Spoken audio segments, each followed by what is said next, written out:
আজকে আমি আপনাদেরকে এমন একটি পার্ক দেখাবো যে পার্কের ভিতরে রয়েছে শত বছরের পুরনো বট গাছ। এছাড়াও বিভিন্ন ধরনের রাইড এবং বিনোদন তো রয়েছেই। তো আমি বলতে বলতে চলে আসলাম ড্রিমল্যান্ড পার্কের সামনেই। আর আপনি যদি এই পার্কে আসতে চান তাহলে আপনি প্রথমে ভোলা সদরে আসতে হবে। ভোলা সদরে এসে আপনি প্রথমে একজন রিক্সা মামাকে বলবেন, মামা আমি ড্রিমল্যান্ড পার্কে যাব। এখন মামা আপনাকে নিয়ে যাবে ড্রিমল্যান্ড পার্কে, আর মামাকে দিতে হবে 20 টাকা। আর এই পার্কের ভিতরে ঢোকার আগে আমি 30 টাকা দিয়ে টিকিট কিনে নিলাম। এই পার্কটা আমার কাছে অনেকটাই ভালো লেগেছে, কারণ এই পার্কে রয়েছে শত বছরের পুরনো বট গাছ। এই পার্কটি মূলত শিশু কিশোরদের জন্য একটি আধুনিক বিনোদন কেন্দ্র। এটি ভোলার প্রধান চিত্র বিনোদন স্থান।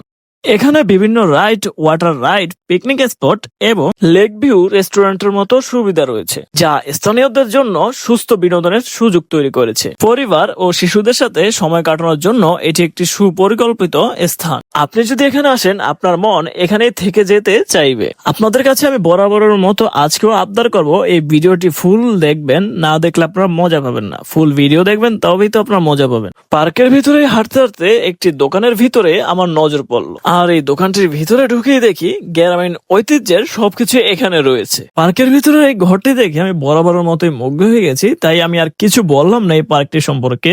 এই পার্কটির এখনো অনেক কিছু রয়েছে বাকি, তো আপনার সাথে থাকুন। আর সারিবদ্ধভাবে ঝিলিক বাতি তো রয়েছে, যা অন্ধকারে অনেকটাই ভালো লাগবে। তো আমি আপনাদেরকে দেখাবো, সন্ধ্যা হতে আসছে, এখন সন্ধ্যা হচ্ছে একটু একটু। তো সবাই রেডি তো? এখন আমি আপনাদেরকে দেখাবো শত বছরের পুরনো বট গাছ।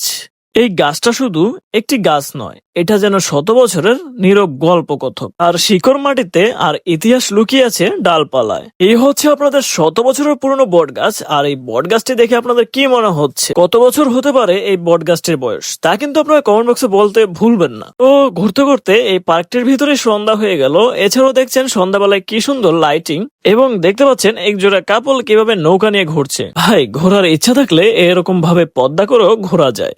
এদেরকে দেখে এরকম সুন্দরভাবে আমার মনটা একেবারে জুড়িয়ে গেল। আপনার যদি মন চায় হরিণের পিঠে চড়তে, তাহলে আর দেরি কিসের, এখানে এসে হরিণের পিঠে চড়ুন। ভাইরে ভাই, বিকালের তুলনায় দিয়ে সন্ধ্যাবেলায় কতটা সুন্দর দেখা যায় এই দৃশ্যগুলো। পার্কটির ভিতরে এখনো অনেক কিছু দেখার বাকি রয়েছে। কি সুন্দর চরকা, যে চরকাতে আপনি ঘুরতে করতে আপনার মাথা মোটা আলুয়ে যাবে। আর সামনে দেখতে পাচ্ছি নৌকা, যে নৌকা চালানোর জন্য আপনাদের পানির প্রয়োজন নাই, শুধুমাত্র কারেন্ট হলে হবে। হাঁটতে হাঁটতে আমি ক্লান্ত হয়ে গেছি, তবু আমার হাঁটতে মন চায়, কারণ এই পার্কের ভিতরে সবকিছুই তো আমাকে ঘুরে ঘুরে দেখতে হবে, তাই না?